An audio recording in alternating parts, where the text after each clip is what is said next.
Pemirsa, jumpa lagi dengan Bang Fatur Channel. Kali ini kita akan membahas soal sosok dua gitaris legendaris dunia yang dalam bermain gitar selalu menggunakan tangan kidal. Yuk, sebelum kalian lanjut tonton videonya, silahkan tinggalkan jejak kalian dengan cara like, subscribe, dan share video ini sebanyak mungkin sebagai penyemangat bagi kami dalam membuat konten yang bermutu serta berkualitas. Johnny Allen Hendrick, atau yang kemudian dikenal dengan Jimi Hendrix, lahir di King Country Hospital, Seattle, Washington pada tanggal 27 November 1942. Semasa kecil, Jimi sering membantu ayahnya bekerja sebagai tukang sapu. Pada saat Jim berusia 10 tahun, tepatnya pada tahun 1952, ayahnya memberikan hadiah sebuah gitar akustik. Gitar itu kemudian dibalik susunan senarnya oleh Jimi yang kidal, sehingga dia dapat piawai dan lincah bermain serta mengembangkan dirinya dalam memetik senar-senar gitar tersebut. Semasa remaja tersebut, Jimi terus berlatih meningkatkan kualitas dirinya dalam mengembangkan skill kemampuan dia memetik gitar. Bahkan musisi-musisi backing seperti B.B. King, Elmore James, dan Muddy Waters yang beraliran blues menjadi inspirasinya tidak ketinggalan dengan aliran rock and roll seperti Chuck Berry dan Eddie Cochran. Pada tahun 1966, Jimi Hendrix mulai menemukan jati diri yang sesungguhnya. Ia kemudian membangun bandnya sendiri yang diberi nama Jimi James and the Blue Flame.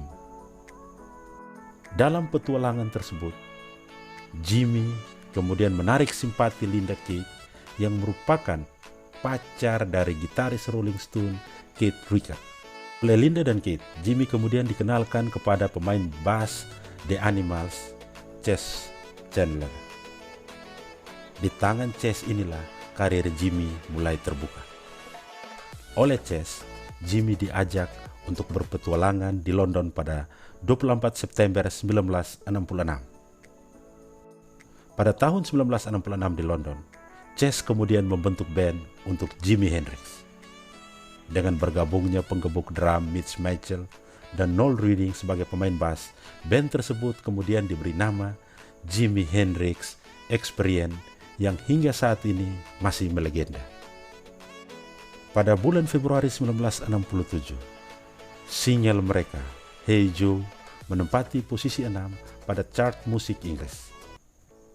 Saat itu, Jimi Hendrix semakin terkenal dengan gayanya yang liar dan khas dalam memainkan gitar. Tentu pemirsa tidak akan lupa salah satu aksi Jimi Hendrix yang dikenal dunia adalah penampilan Jimi Hendrix Experience dalam acara Top of the Pop yang disiarkan secara langsung oleh BBC TV, di mana saat tur keliling Inggris, Jimi sempat membakar gitarnya. Tahun-tahun berikutnya menjadi tahun milik Jimi Hendrix. Hingga ajal menjemput Jimi Hendrix pada 18 September 1970 di saat usianya sangat muda, yakni 27 tahun. Berikut ini adalah Kurt Donald Cobain atau yang kita kenal dengan Kurt Cobain, lahir di Washington pada tanggal 20 Februari 1967. Kurt Cobain merupakan salah satu personil band Nirvana dan juga salah satu musisi terkenal dunia yang dalam bermain gitar menggunakan tangan kidal. Kurt Cobain terlahir serta terbentuk dalam suasana rumah tangga kedua orang tuanya yang kurang harmonis. Orang tua Kurt Cobain bercerai pada saat Kurt berusia 8 tahun. Namun demikian, talenta musiknya terasa sejak Kurt masih kecil.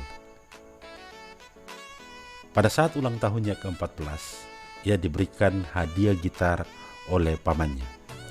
Kegilaan Kurt dengan musik sampai membuatnya keluar dari sekolah, bahkan diusir oleh ibunya dari rumah.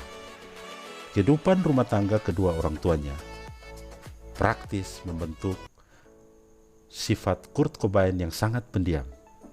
Ia jarang berkomunikasi, bahkan menutup dirinya. Sampai ia menemukan partner band baru, yakni Chris Novoselic.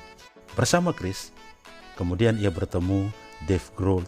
Ketiga remaja ini kemudian membentuk band yang kita kenal saat ini, Nirvana. Mereka bertiga adalah pemusik ideal yang tak menghiraukan aliran musik, pakem pembuat lirik atau aransemen musik. Mereka bermain musik, mengalir seperti kata hati nuraninya. Nirvana dan Kurt Cobain terus melejit seperti meteor dalam dunia musik internasional.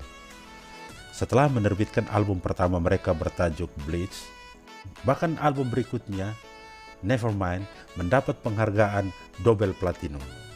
Kurt dan Nirvana akhirnya terus berkeliling kota-kota besar di Amerika, bahkan Eropa, untuk melakukan promosi album tersebut.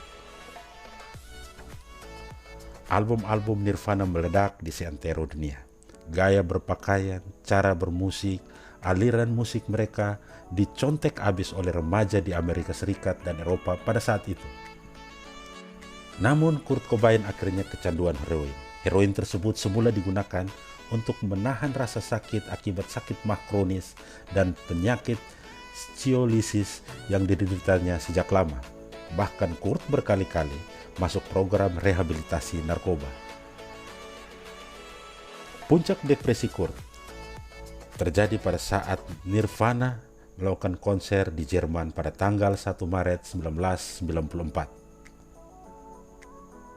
Bahkan pada tanggal 8 Maret 1994, Kurt sering melakukan pencobaan bunuh diri di rumah rehabilitasi. Tanggal 1 April 1994, Kurt kembali dikirim ke panti rehabilitasi narkoba.